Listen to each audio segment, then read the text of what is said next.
الشيطان الرجيم. بسم الله الرحمن الرحيم.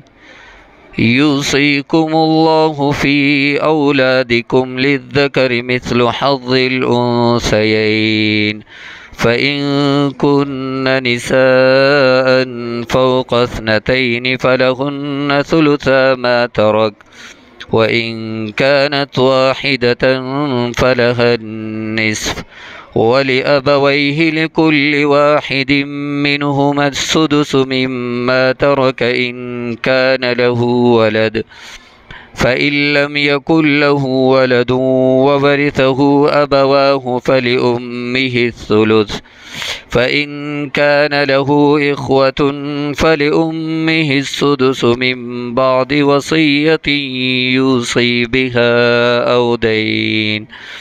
آباؤكم وأبناؤكم لا تدرون أيهم أقرب لكم نفعا، فريضة من الله، إن الله كان عليما حكيما. ولكم نصف ما ترك أزواجكم إن لم يكن لهن ولد، فإن كان لهن ولد فلكم الربع مما تركن من بعد وصية يوصين بها أو دين. ولهن الربع مما تركتم إن لم يكن لكم ولد، فإن كان لكم ولد فلهن الثمن مما تركتم من بعد وصية توصون بها أو دين.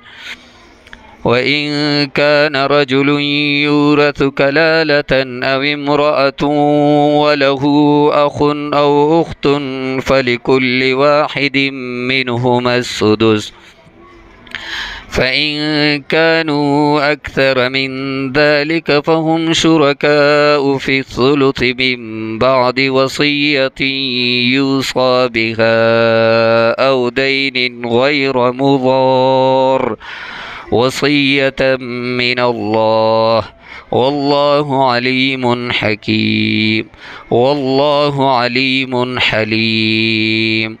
صدق الله العظيم. والسلام عليكم ورحمة الله وبركاته.